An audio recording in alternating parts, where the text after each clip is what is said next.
Hi, welcome to another episode of Hot Takes with me, the Silver Fox, on what is a stunningly beautiful, warm, blue sky, hot sun morning. Thursdays are great when they're like this.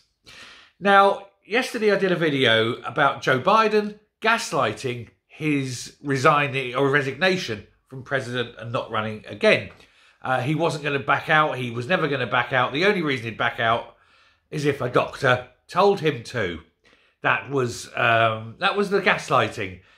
He wants to go, but I think he knows he has to go. But he doesn't want to be seen as weak. But if it's under doctor's orders, then he's got that little bit of an excuse.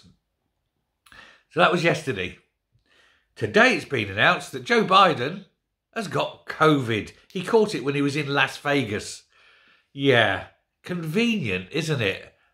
Who's the last person you know who's had COVID, for God's sake? Now, all of a sudden, the president's got COVID and he won't be able to go out on the campaign trail. He's got 5 or 6 days, whatever it is, that he's got to be alone. He's got, he's in quarantine. Blah, blah, blah. You know what this is, don't you? This is the start of it. This is it's long COVID. He's deeply unwell. And given his incredible age and frailty, it feels best of, and so forth.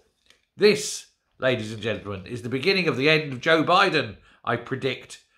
I could be wrong, of course, but the timing seems as though it's the case. Very, very suspicious, isn't it? Oh yes, I'm only going to quit if my doctor says so. Yeah, right. Okay, Joe, off you go. Never mind. Trump's won. It doesn't matter what you do anyway. There's no way Trump can't win. No matter how many times they attempt to take him out. And that's deeply suspicious. It's now, as I said a video a few days ago about the Secret Service knowing all about Trump's shooter in advance, it seems they knew an hour in advance and that there was agents in the building in which he was on top of doing the poo-poos. And it gets worse than that. They knew his name. They knew his address in advance.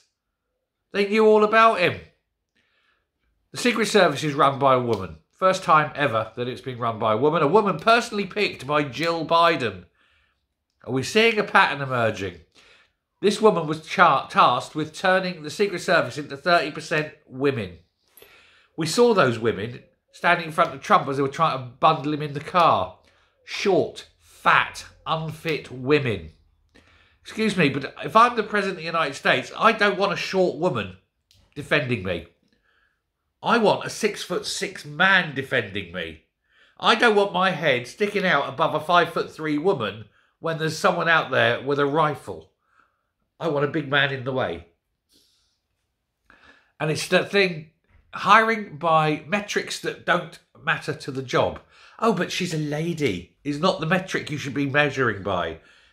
They're good at their job. They're able to see things. They're able to act spontaneously on threats. They're the metrics for the job. It all stinks, doesn't it? So we've got the last president, the current president, and the next president are all involved in this. I bet you when Trump becomes president, which he will, first thing he will do is fire the head of the Secret Service because he can't trust any of them. And then he'll make sure that the people surrounding him are all very, very tall, very, very fit, very, very good men. Thanks very much. Take care. Goodbye.